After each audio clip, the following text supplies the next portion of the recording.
So any other normal kind of day, we're in the nurse's office. We have a PE teacher come and tell us that they think a student had fainted in the gym. Just to give a little context, that day they were playing hockey and it was the championship game. So the students were playing their hardest, going at it full force.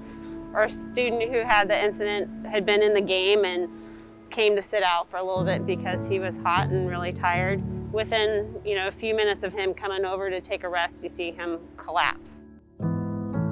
Pulled my phone out just to look at it, and I had several missed calls, and I listened to a message to call back, and then I'd called, and it was Jeremy Bradham on the phone, and he said Austin was unresponsive. Clearly something was very wrong, so after a very quick assessment of just a few seconds, with our gym teachers around, I asked one of them to get the AED and another one to call 911 because our student was in cardiac arrest.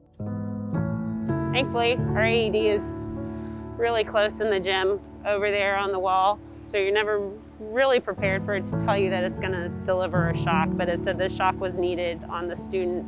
Delivered the first shock, delivered another 2 minutes of CPR, and then it was time for the AED to analyze heart rhythm again, and it determined another shock was needed.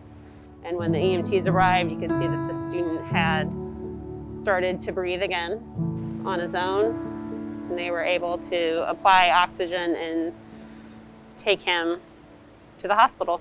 I just was scared, really. I mean, you don't know. Unresponsive is a big word. And I'm thinking, this is a very healthy child. This is someone who has never had any issues, so what could possibly have went wrong? If the student had not been here that day, if it had not been Martin Luther King week where we didn't have school on Monday, so he normally would not have been here on a Wednesday, any other Wednesday, he would not be with us.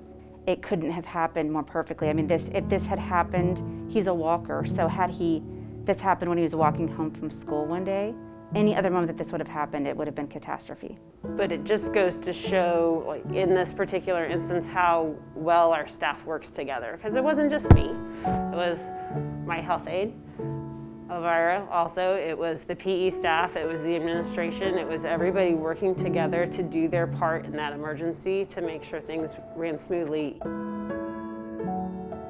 As parents, that's your biggest nightmare. We are letting our kids into the responsibility. And the fact that this school, they felt responsible for Austin's life that day and quickly became a family for us. They were able to come up several weeks later just to kind of say hello, and so we could see him and the people involved could see the student and he could see the staff and just kind of have that moment of gratitude among all of us that we know he's going to be okay and he's going to be here, and it's going to be a long recovery, but in the end, he has this opportunity to still be here.